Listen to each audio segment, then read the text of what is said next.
Hey guys, welcome back to Seller Sessions. Today I bring in Kevin King and Steve Simonson. Hello guys, how you doing? Hello. Hello, we're good. How are you, man? Yeah, I've got Kevin and Steve together. Did you want to remind people, you had the Kevin and Steve thing running a while ago, these secret like ads. What was the big reveal? Or are you still not revealed it yet? Oh no, we actually revealed it at the $1 Billion Seller Summit in November. Actually, we revealed it at the first $1 Billion Seller Summit in May to a group of about 50 people, and we had several people jump on it, and two people actually went through a little beta test, and that's done very well. And so then we announced it, took it a step further at the next $1 Billion Seller Summit in November, and we have a list of people there, and it's about to go public to everybody early next year. Good. Sounds good. So we don't need to do introductions, gentlemen. Everyone knows who listens to the show are very much aware of who you guys are. So let's get straight into it. Let's do a year in review. Let's start back in January, February time. Probably the most prominent thing really in that period, if I'm right, January, February, March, is the Trump taxes. And so, Steve, would you like to kick off proceedings? Yeah, sure. So one of the things about the tariffs that Trump had been talking about, it really effectively is a tax, isn't it? Yeah. But the tariffs that Trump proposed started going into effect in September of 2018, and he threatened a bunch more to start on January 1st, 2019. That kind of got pushed back a little bit. So there was a lot of nervousness right around the first part of the year, and straight on through, I would say, to the end of the first quarter. And then kind of, people took a step back and said, oh, maybe this thing's going to calm down. Maybe it's not going to be too bad. And so there was uncertainty and angst in that first quarter, and some tariffs. It was about maybe it was 10 or 15% on a group of items that were roughly $200 billion of imports into America. Furniture, industrial items, large things. Most Amazon consumers probably not hurt by it unless you're buying consumer products like flooring or furniture or steel or things like that. So, but the uncertainty that it caused, in my opinion, was in that particular time period very significant. Yeah. And so what's developed now? If you run a timeline, Steve, because you obviously you ship a lot of containers, and we've discussed previously before where you've looked at maybe utilizing different territories to ship in from, or stay where you are, or maybe, I'm not sure if you mentioned it to me, but optimizing the what's it called, the tariff codes as well, like to take a fresh look at that, because I think Converse done it, and they were able to change something within the inner sole of the shoe and bring it down by quite a large percentage because they used a form of fur. But eventually that fur is kind of, after a bit of wear, it disappeared. But that brought their code, that made a change on their code there, which obviously put them into a new realm. Is there anything that you did to optimize in that period?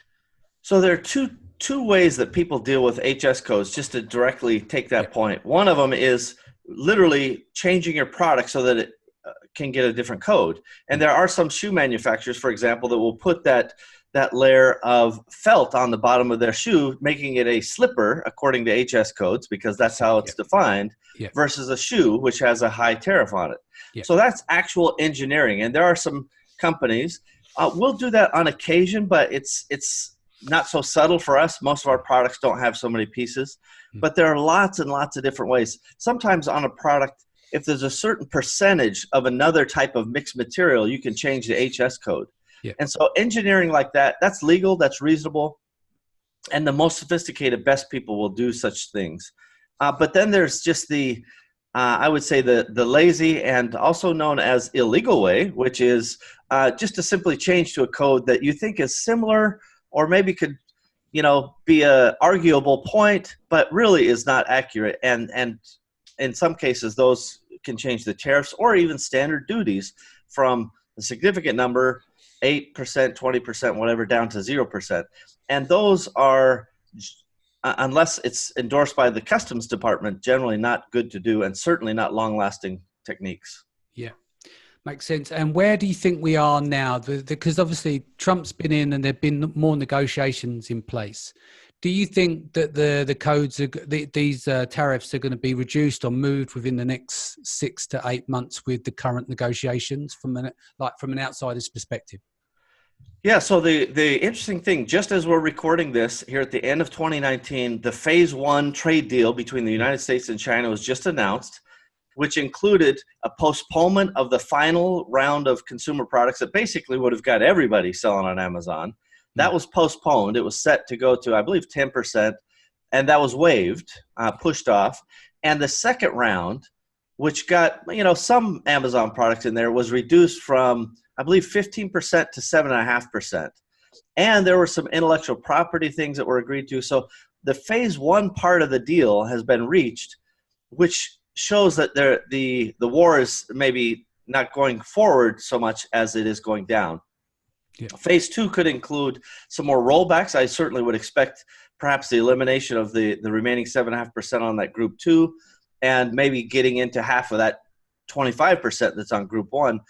All of these types of things are up in the air, but there's quid pro quo coming from both sides, right? So I would expect that in the next 6 to 12 months, some additional action, but the Chinese team looks at the politics of it. And if they think that they are going to get an edge by waiting on a new administration, they'll wait. Yeah. But I can say this, China is very, very financially distressed right now. Their exports in October dropped by 23%. We have factories flying over pretty much every week to meet with us, trying to secure business, bringing us pricing we've never had before. And we know they're producing it and selling it at a higher cost than they're willing to give us prices. So what that means is there's probably a level of uncertainty and perhaps even desperation inside of China. It's not widely reported, but we could feel it. It was not, most people haven't heard this, but the Chinese government, just from their sovereign investment fund, just bailed out a $14.5 billion regional bank. There's a lot of things happening in the supply chain where people are moving stuff, and we've moved some stuff too. And I think China's saying, if we could just hold out another year, even if it's at a loss, this is better for us.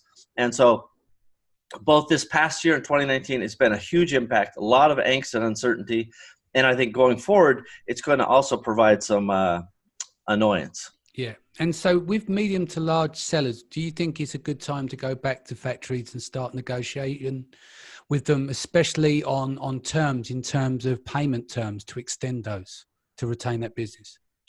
Yeah, so this whole year I've encouraged people to really take a hard look. First of all, make sure you have a market price, right? That means you have more than one price. And I would get that even more than just China, because probably China has a really good price, but it's not unheard of to have other countries have a better price. We've received products from Cambodia, Malaysia, Vietnam, etc. And then secondarily, ask for terms, ask for other things that you might need. This is a good time to work with those people to get maybe a little more than you would otherwise. Yeah. Again, volume matters. If it's that's why I said medium to larger sellers. Yeah. 200 spoons is not going to get the job done. Indeed. Cool. Right, Kevin, let's bring you in. Let's talk about some other changes earlier on in the year. What can you think? Name me a couple of bits that you've seen some changes early part of 2019 that stood out for you. Yeah, throughout the entire year, I've seen a lot of additional reporting, with Amazon getting a little bit of heat about their private label brands having an unfair advantage over the third-party sellers and using that data against them and stuff. And some of that came out in the press. So Amazon said, well, we'll start making some of this available to people who are brand registered. So through brand analytics, they introduced the click share reports and the conversion all the different reporting in there. They've added demographics. They've just opened up just recently, the buy-in program. You don't have to be a first-party merchant or seller anymore. Yeah. They've started to provide more data. It's not everything. You still got to use tools like Helium 10 and other things to really dive deep into it.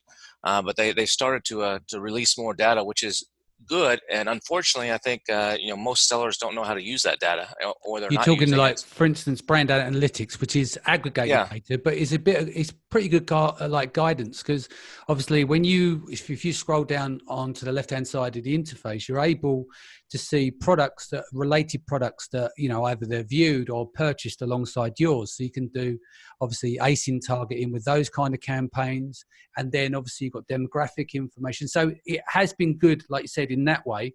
But I think when they pour this out, it's just like a fire hose, and it's like, how do you utilize it? How do you use it? And if you're not very technical, you will struggle with it. And if I'm honest, the help pages are pretty much useless in explaining each of the attributes of how to use it. Yeah, it is. You're exactly right. There's not a lot of explanation. You got to kind of figure it out, or you got to refer to people. So to some of the guys that do some of the higher level trainings, or in some of the higher level groups, those guys, like you said, are the technical guys. They get in there and they figure out how can we use this data. And that's not really out there in the masses right now. You know, it's not the standard procedure for a lot of people. And at the same time, they've opened up a lot of additional promotional.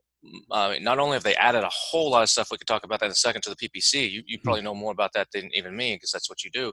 But they've also, you know, with attributes now, where you can track, you know, stuff from Facebook and from YouTube and everything. You can get all that conversion data. That's huge. I mean, that's huge. And the new influencer program and some of the other stuff that they're doing, there's a lot more tools that are enabling third-party sellers, if they want to go out there beyond just PPC on Amazon and bring traffic to Amazon. I mean, so it's all in. It works good for everybody because Amazon knows that even if you're going out there bringing traffic off of Facebook, they might not buy your widget, but they might buy some toilet paper or you know, a USB cord or something else. And so it's a good thing that there's a lot of good changes in that regard that have happened, and I think will continue to be happening. Yeah, and do you think that part of that is political as well? Is that suddenly we've been bestowed all of this data, but equally they then turn around because of the changes with sales tax and everything. They've reverted back to the Amazon store rather than the marketplace that other sellers sell on. So then what you've done is they've given you, in one hand, they give you brand analytics, but on the other hand, they take away the buying data. So you're not able to get any access to that information, but they kind of give you this aggregated information that you can go off and try and understand and use for yourself right at the time when there's this whole non-compete thing kicking off and the FTC and stuff that we'll get into in a bit.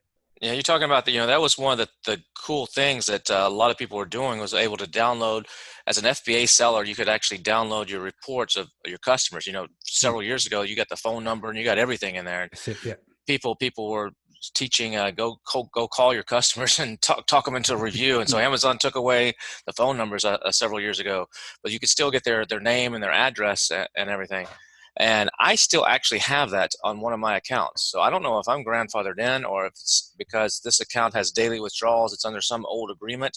But a lot of people have said that they've taken that away in a lot of accounts. I've seen that in one account, but one of my main accounts still has, I still can download all that data. But they've taken that away. But most people are using that to create Facebook audiences, or maybe to do postcard mailings or do other things.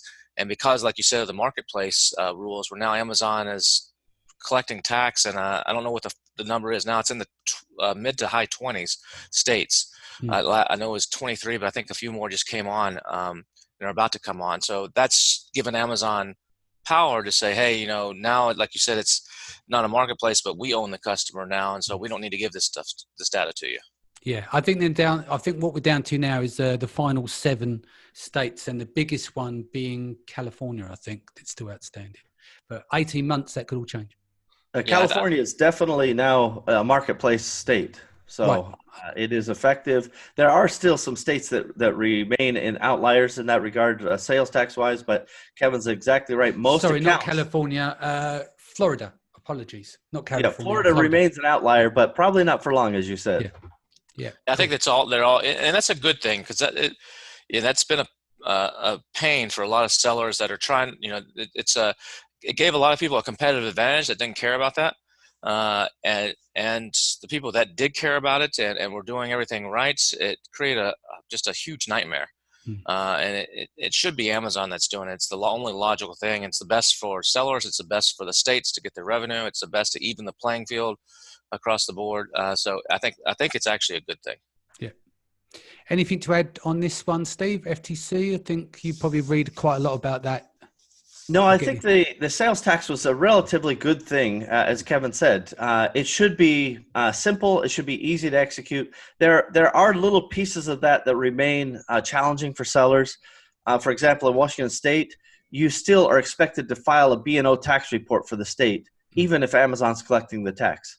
By the way, ironically, B&O means business and occupation, right? So you're not actually in business here and you have no occupancy here, but you have to, I happen to be in the state, so it's less impactful for me. But that's just one example. And I think there's going to be continued battles about this. I think there's going to be a lot of battles about the past where, in my mind, from a legal perspective, until the Supreme Court changed the prior precedent, people weren't really liable for taxes unless there were certain nexus points.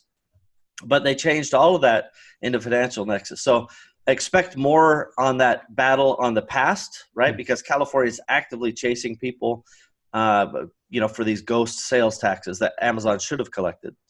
From the FTC perspective, so this is the federal government perspective of the United States, and to some extent, this is already happening in Europe, Germany as well, and UK is investigating, which is how strong is Amazon from a monopoly perspective? Are they dictating terms? Are they making things happen that are unfair competitively and ultimately hurt the consumer? And the answer, of course, is that's under investigation. Everybody's got their own opinions. Amazon says they're innocent. What are you looking at us for? And we have many examples where we think Amazon is breaking some rules. And just to be clear, we understand it's their platform, and I'm a pretty fair guy down the middle. I see this stuff. There are some things Amazon does that it's like, it's their sandbox. So, what are you going to do? But there are other things that are like, just in my opinion, they overstep the lines. And in the United States, there are things like the Sherman Antitrust Act and other things that are there to prevent one company from becoming the dominant player that would then unfairly hurt consumers or unfairly restrain interstate trade. And I think there's some arguments that would demonstrate that Amazon's on the edge. So a lot of these things that Kevin alluded to earlier, more reports, more features, more access, things that they had in Amazon retail that we now get access to, I think you'll see a lot of that continue because that's Amazon saying, all right, hang on, even if we don't get some sort of monopoly ruling, we're going to try to read the tea leaves and at least appear more fair. Yeah, I mean, the document that they produced with the answers, to me, a lot of that was just nonsense. You're reading it and none of it actually made sense and they didn't actually answer any of those questions at all. That was bizarre. I got about, I think it was 56 or 80 pages long, the document. I think I got to page 21 or something and I just gave up because it was just nonsense. Yeah, it's all just legalese sidestepping. Yeah. But it was the most ridiculous answering of questions. It's like, list all of the detailed ways that your algorithm factors in ranking. It's like, our algorithm factors in many variables for ranking. It's like, you didn't list any of them. So it was crazy. Exactly. Yeah. It was the most ridiculous response. In fact, I'm preparing my a submission for an FTC that is going line by their responses to show each and every response what my answer is for them. Yeah. Makes sense. And let's talk about it's not, I think it's not this year, the year before, but it was a big push. There's a lot of people in the space speaking to the media. Like, I think you guys have done it as well. And, I know that it's almost like if you want to get anything done with Amazon, just go to the press.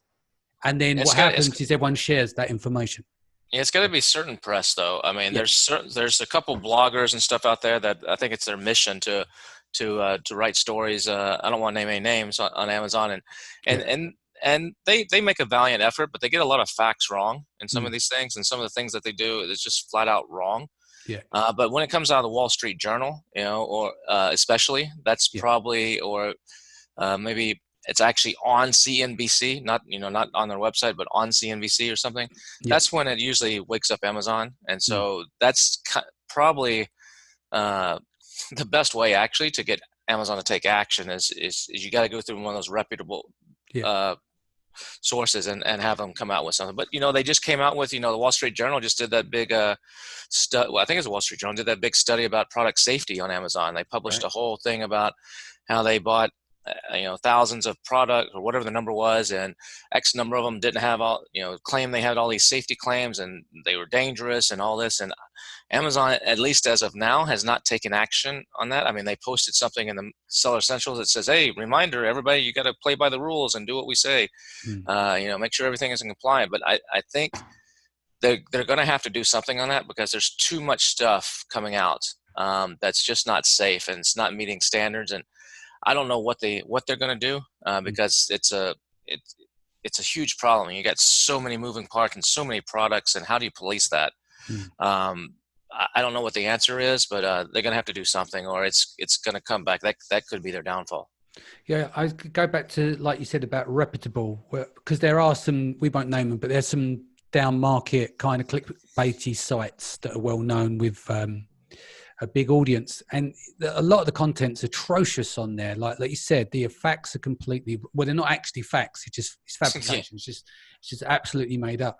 And I remember doing an interview for like 90 minutes for someone, and because I wouldn't shit on Amazon basically and dish a load of dirt, none of that stuff got published, which I was fine about, because there was nothing there. And basically they had an agenda before. Like you'd expect that, okay, we're going to have a conversation here. You go to whoever, you, me, whoever it is. They already designed what the outcome was going to be. They just needed some quotables to fill the blanks on it. And it was just, and that's, I don't like that. I understand that, we want to put a stand against Amazon and, fight for what is rightfully ours, or be protected, or be treated on an even playing field.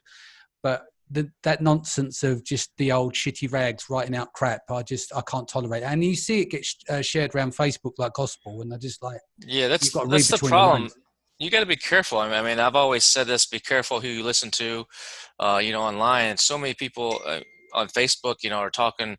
There's guys on there that are selling, two units a month. They act like they know everything on Amazon and posting, and people then pick that up and like, oh, I heard you can't do this, or it gets spread. And the same thing in this media. There's so much misinformation and so much stuff. You got to be really, really careful. And that's why, podcasts like yours, Danny, are the truth. It's like, this is where you go to see what's really happening and what's really going on. We don't always get it right. And then when we don't get it right, we always back up and say, we didn't get it right. Hands up, there's a change. And, but now we're on this kind of vibe, what we're talking about now. If you don't mind us switching over slightly, one of the comments you made earlier off call is that this has been the year of everyone's got a course. Yeah. Let's talk a little bit about, there's some serious upswing in terms of exposing of gurus, and there's everyone with an internet connection has now got a course. Let's talk a bit about that. Yeah, there's a ton of, there's a ton of courses out. Everybody on YouTube, on Facebook, every day I see somebody, who the heck is this guy? Who the heck is this? I never heard of this person. Now they got a class or a course or a conference or whatever. There's tons of people doing that. And I think that's because a lot of people are figuring out that they can't, it's hard to make money on Amazon. This is not a get rich quick thing, or sit and retire on the beach, like I've always said. And so a lot of people are like, hey, I can make a couple $1,000s a month selling on Amazon, or a couple $1,000s a week selling a course to somebody. But the problem is most of these people don't have much of an audience. And so they sucker some people in, and it creates this whole cycle where someone takes one of these courses that's not very good, and they try doing it, and it doesn't work. They fail. And so you have this whole cycle of people coming in and it not working. And then what's happened is, Helium 10 led the way on this. Helium 10 came to me because I have the Freedom Ticket course that I was doing in conjunction with. We were partners. I'm not part of Helium 10, but we had partnered up on that. And they said, hey, we think we should make there's so much misinformation out there. A lot of people don't have $1,000 or $5,000 to spend on a course. That's taken away from their inventory, or from money they could be spending to develop a product. Why don't we want to encourage people to have a better chance of success, and obviously hopefully use the Helium 10 tool. So why don't we just make this course free? So we took a $1,000 course, which could have been a $5,000 or $10,000 course. We just chose to charge $997 for it. So anybody that's part of Helium 10 now gets that for free. Absolutely free. You just hit a button and it's yours, you know, and it's Steve is on there talking about some stuff, and it's like 90 modules, 40 plus hours, and it's very, very in-depth with spreadsheets and everything. Talks about the reality of the business. And what's happened is a lot of the other software companies now has done that. You know, Viral Launch came out with something, and Jungle Scout now has something. So it started a little trend where the big respected software companies are building saying, out hey, an education platform. Yeah. Building out an education platform to try to keep our people, to give our people a chance to succeed and continue to, you know, use our tools. And so I've seen that, and I think that's going to put a dent in some of those people. But there's so many new people still coming in every day to Amazon. You know, that we think we've been doing this. You know, Steve's been doing it for a long time. I've been doing it for a while, but a lot of people came in around 2014, 15, 16. That was the big kind of big area. But there's still people coming in, thousands of people coming in all the time that are brand new, and so they don't know, and they get suckered, and it's sad. It's really sad. What do you think? Other than bearing it with better content, like what you're doing, because it's effectively free with the software, that means it's ubiquitous now. Helium 10 has probably got one of the largest user bases. I did notice from Seller Poll was like they was hands down leader of best software, you know, or favorite software, because they were naturally voted for like just the biggest of all the categories. The distance between 1, 2, and 3 was massive. And they obviously stand out. So they're obviously. Yeah, I think Jungle Scout has the biggest reach because they have a big presence in China, and they were first. Yeah. But you can go look at like Chrome installation, you know, Chrome extension installations, because you can see that number in the Google store. Yeah. And you can see that Jungle Scout and Helium 10 are way up there. Viral Launch is quite a distance behind both those guys, and everybody else is down. So yeah, it's pretty much in the space that's Jungle Scout and Helium 10 pretty much have the vast majority of the market. Yeah. So what do we do, or what can we do more in order to reduce that point of friction, new people coming into the industry without getting scammed? But like you said, it still happens every day. You've got, I love them, but you've got Lee Rand and Brandon, they go like knife through butter, and they take these people out the game. And I admire that. I try and just put out loads of content and do Seller Poll. Everyone has their own approach. What can we do more next year to protect our community? Yeah, that's a good question. I don't know, because there's so many people that are selling courses. Someone's just not going to know. You know, someone brand new to this space that comes in and joins one of the Facebook groups, they don't know. They don't know what's legit, what's not, and they're going to trust a lot of things at face value. Yeah. So until they even, you know, there's a lot of people that have Helium 10 access or that pay for Helium 10 that still don't even know that they can take Freedom Ticket. Yeah. Or they think, oh, no, yeah, I'm already selling, you know, I'm already doing $2,000 a month, I don't need to take a course. When actually they do need to take a course. Yeah. And so they don't go in and take. I don't know. That's a good question. This is probably a good time to let you guys know that I have a course about how to end courses coming out very soon. And, so you guys will be able to take that and you'll know all the answers.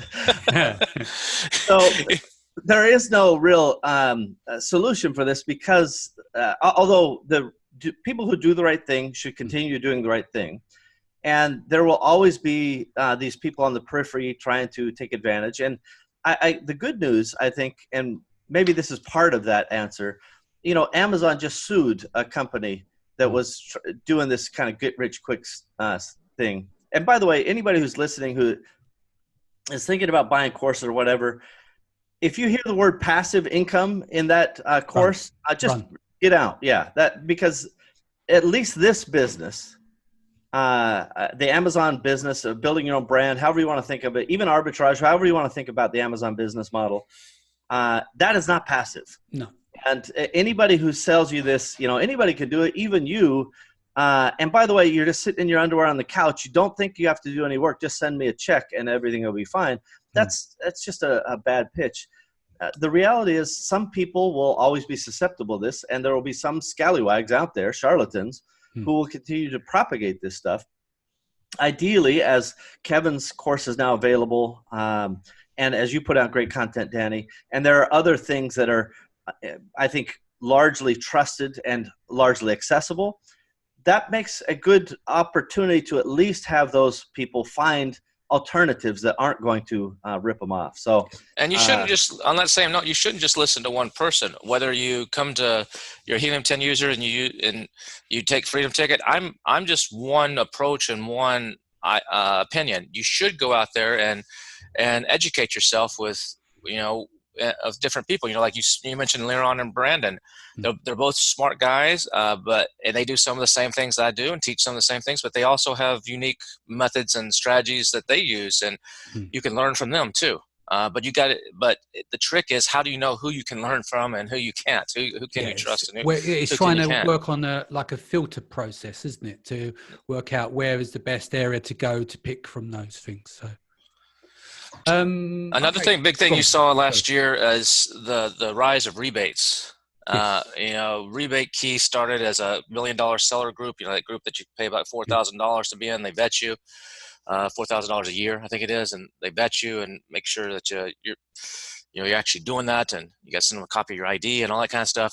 But the group of them invested in that, spent $100,000 to develop that, and it's blown up. That I don't know the exact numbers, but from just talks that I've had with people, they're printing money over there. Yeah. And so that's the huge thing for next year, that it's going to be interesting to see what happens. Rebate Key says they're in talks to become an official partner with Amazon. Right. Whether that's true or not, I don't know. That's what one of the owners over there has told me. I would tend to wait and see what happens on that. But I think there's going to, in my opinion, this is my personal opinion, rebates have been around since the dawn of, since a long time. Buy something, you buy a new TV, they say, send us the proof of purchase off the box and we'll send you $100 Visa gift card or whatever. So there's nothing wrong with rebates. But the way that these sites are presenting them is that it makes it look like, well, look, there's, you can choose the amount, you can do whatever you want. It can be for Walmart, can be from Amazon, can be whatever. So they're kind of covering their CYA, covering their ass a little bit there. But the intended use and the vast majority of the uses is not for that. It's for manipulation. Yeah. And so I don't know what if anything Amazon can do, from a legal point of view, but I think there's going to be some sort of counter to that, whether that's a change in the algorithm or that's a lawsuit or something that's going to try to crack down on that, because that's the new manipulation tool. Yeah. No, I would like to think of it as a ranking tool. Listen, I think Kevin's actually quite right. I think there is a day of reckoning coming on some level for rebates. If I'm talking to Amazon, I will tell them, if I make a sale, one could call that manipulation, right? Yeah. That because the more sales I make, the better my ranking will go. However that sale is made, whether it is through a rebate or anything else. And so I don't know how they're going to counter it, but I expect, just like they've done with email this year, where they keep ratcheting back what you can email, how many times. The request for review link is now there instead of any sort of email communication. I think the amount of control, or the amount of touch points that we have with customers. By the way, Amazon still says there are customers. We just can't know their name, address, phone number, have any information about them except ultimately the liability related to them. And this is what is going to change at Amazon. Is Amazon has lost a product liability lawsuit. And so when you start factoring in the chicanery that Kevin is inferring, with rebates or anything else, all of that, I think Amazon's going to just kind of keep putting more and more controls to get us in a box. Yeah. I think one of the things that Amazon could do to counter the rebates type of thing, or in general, and we're seeing this already, is I believe that whether it's next year or 2 or 3 years from now, Amazon page one has become a pay to play. Yeah, you're not with PPC. You're not going to be with PPC. You're not going to be on page one unless you pay. Organic ranking is going to be page 2 and beyond, or some other something. So I think there's going to be, just like in the supermarket, there's slotting fees. You want to be in the end cap, or you want to be by the check register. You want to be eye level when the kids in the carts, going through with your cereal, you pay. And so I think Amazon is going to be moving more and more to that direction, and that may be how they basically kill rebates, or whatever other tool, some of the Chinese hacker methods, that crazy stuff they're doing, that they add to carts and all that kind of stuff. that may be coming, I think we will see a big move towards that next year, and maybe even more in the year after that. Yeah. Do you guys see any big changes with the reduction of black hat, or is it just to keep a moving target? It's a moving target. There's no reduction. There's no reduction. Once big. crime is ended worldwide, then the next deal is eliminate black hat. There's too much money at stake here. It's always going to be there. Yeah. I mean, even if Amazon goes to a page one is all PPC, there's going to be someone figures out the way to manipulate that too. Yeah. It's going to be there. Kev, I don't know if you agree with me on this or not, but I think they can reduce it dramatically if they would take a different approach. And by the way, this is one of the most vulnerable areas I think Amazon has in terms of FTC and regulatory compliance. And that is they recruit foreign sellers, particularly in China, because that's where the factories are. And in the Amazon mindset, it's because we want to go direct. Let's cut out all these middlemen like Steve, Danny, and Kevin, because these ding-dongs don't add any value. Let's just go right to the factory, because that's where all the value is at the end of the day. Without, by the way, understanding that we understand culture, we understand design, we understand quality, we understand things innate in our own geographies and countries and points of expertise that the factories do not have that expertise. Largely, it exists in little tiny areas, but it's rare. And so Amazon is just really aggressively recruiting factories, particularly in China. And so that fact, against the fact that, you know, we're kind of doing all the heavy lifting of product development and brand and so forth, allows the Chinese sellers an advantage to just come in. They can open accounts way easier than we can, way faster. And if there was some area that they did to kind of be more rigorous in vetting and allowing only reasonable, real, reputable places online, or reputable is probably the wrong word, but at least a real factory instead of having one guy who has 1,000 Amazon seller accounts, that would be a step in at least reducing some of the current black hat tactics that go on. But in my opinion, it can't be eliminated, but that doesn't mean we should be passive about it. In the same way, we don't just tell the police to go home, right? All crime solved, go home. We have to stay vigilant, and we should expect Amazon to be the most vigilant, because consumers at the end of the day will lose trust because they keep getting press about, you know, garbage arriving in the mail, or you know, some guys like he's getting 40 packages a day he's never ordered, all kinds of crazy stories. So Amazon needs to tighten it up, but it will be an ongoing fight, as Kevin said. Part of it too is at the higher level at Amazon that can make these changes, like what to do some of what they don't understand what's happening really. I mean, they think they do, and they hear, or they read an article, or they talk to a couple sellers, but they're not living and breathing it day in, day out, and fighting against it and competing against it like we are. So they really don't understand it. It would be good for some of these top level executives to go sit in one of these meetings in Shenzhen that people pay a bunch of money to go to, and I think their minds might be blown about what's happening out there. I mean, I was at an event at the licensing show with Paul Miller last year, and the keynote speaker there was one of the VPs at Amazon, and he was talking about the merge program and some stuff, and he set aside about 30 minutes to that afternoon in a conference room over at the Mandalay Bay to talk to some Amazon sellers. And I went, and a few other big sellers went, and we sat down at the table, and he's like, so what are your concerns? And people were talking about hijackers and problems with black hat, and says, we fixed all that. We have brand registry now. And, you know, that's solved. That problem is fixed. And we all just looked at each other like, you got to be joking. You got to be kidding. And he didn't understand it. And so that's not because they don't want to, or because they're not intelligent people or anything. They are. They don't live it and breathe it. You know, they're dealing with a lot of other things in the corporate world. And this is, you know, they don't understand it. Yeah. Yeah, and they're growing so fast that, you know, it's hard for them to look and go, well, how big of a problem could this be? We're growing 25% a year. We're doing hundreds of billions of dollars. Everything's fine for us. And so it's a fair perspective, I suppose, but I hope they will be a little more vigilant, because Kevin's right. Cool. So what about, should we look at some predictions for 2020? Starting with Steve, what are you seeing? Well, one of the things I think is there's going to be further ratcheting of the email communication channel.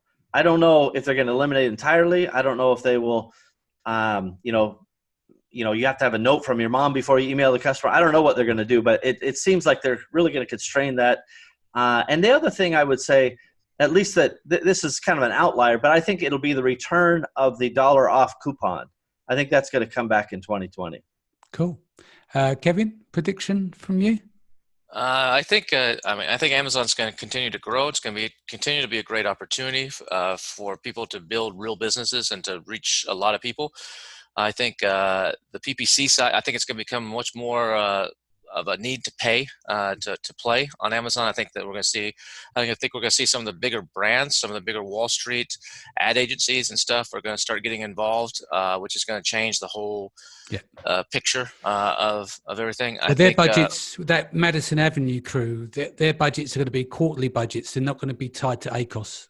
They're going to say partition off some cash, use that, and then that's what's going to throw out Amazon sellers because they're working off of real data, whereas these guys are going, no, look, just take this surplus cash and then just get me some visibility. Yeah. It is quite similar. I've mentioned this for the last few years. The evolution of Google is what you should watch for Amazon as it pertains to the search and the ad product in particular. From 4 years ago to now, Amazon has 10 times more engineering teams working on the ads. And that's because there's money, there's revenue, there's assignments and deliverables for those folks. And I would expect that's going to continue to grow. There are some people who do those market analysis that show that the ad business alone is a $200 or $300 billion business, right? It's has the potential to be another Google in terms of advertising. So there will be a pay for play. Getting on the front page of Google or having an organic result on Google is still good today. And that's instructive. And it's separated, don't forget though, Steve, as well. On Google, it doesn't matter how much you spend on paid search, the organic is separate, whereas on Amazon, it's still a connection there, but it's weakened outside of conversion rate. I think it's still, I don't think it's hardwired in. I think it's a byproduct of making sales, right? So if you sell more stuff on sponsored products, you get more ranking in the organic. That's a byproduct. On Google, I actually think it has the potential to go the other way on Google. Google's just announced its own marketplace. There's lots of things coming, and maybe this is a prediction, but Google will take a more active role. Facebook, we've had conversations with them about their marketplace and Instagram and the immediate purchasability of Instagram posts and things. There's a lot more action coming, I think, on a competitive front for Amazon, and I hope that gives them a little bit of fire to treat sellers better. Cool. So what are you guys got coming up in the new year? Kevin, do you want to roll out, explain what you're up to for 2020, talk about the summit, etc.? Sure. Yeah, I've got another $1 billion seller summit coming in July in Austin. It's right after SellerCon. So July 19th to the 22nd. That's going to have about 75 to 80 of the 7, 8, 9-figure sellers. It's really only for high level sellers. It's got some advanced tactics stuff you don't hear anywhere else. I'm in the process of that's at $1billionsellersummit.com, but I'm in the process of launching a brand new company that's dealing with recycled plastics. So we're going to be doing a lot of products made of recycled ocean waste, recycled plastics, and building that to sell to a big retail chain, hopefully in about 3 years. So it's we got an all-star team of sourcing people and finance people and legal and everything on it. So it's I'm taking everything I've learned over the last 5 or 6 years and implementing into one deal. And Steve and I will be announcing to the public. We've announced it privately in the $1 billion seller summit, announced it to the public our little thing at kevinandsteve.com. If you haven't been there to sign up, make sure you go to kevinandsteve.com and get on the list so you can get notified when that comes. Just training and doing stuff with the Freedom Ticket and Helium 10 Elite and just working my ass off. Working your face off, as Gary Vee. So email address, or just hit you up on Facebook or in the H10 groups and stuff, or? Yeah, just on Facebook or amzmarketer.com or you can reach me on Facebook. It's probably the best way to message me. Cool. And Steve, what about yourself? It's always a busy time as you come to the end of the year. You're making all these plans. So I would expect I'm supporting the Empowering Women's Conference that Melissa Simonson's putting on. Yep. I won't actually be there. She's the producer. They've got a team of women, making the production happen. And of course, all the speakers will be female. That's in February of 2020. So I'm really looking forward to that. There's so many things that we have access to in this industry, but we've never had access for an all-female lineup of speakers. So that's one of the things I'm keeping my eye on. And I support the Empowery e-commerce cooperative at empowery.com. It's a nonprofit member-owned co-op. And I sell stuff occasionally as well. So we'll see. About 150 containers a month at Christmas, isn't it? Something like that? It's I don't know the hard count right now, but it's more than one. It's a lot. Yeah. And if people want to reach you, podcast, do you want to promote the podcast? Yeah, the awesomers.com podcast. I do random ad hoc episodes as I find the time, and they're always about things that interest me. So whether or not they interest anybody else, I don't know. But I do talk a lot about tariffs and trade because that's one of my areas of strength. I talk about, how does Vietnam or other countries fit in? And awesomers.com, you can find me there or find me on Facebook. And I love entrepreneurs, so happy to lend a hand. Sounds good, gentlemen. Thank you so much for joining us today. Guys, if this is your first time, don't forget to hit the subscribe button, and I'll see you again in the next few days. Take care.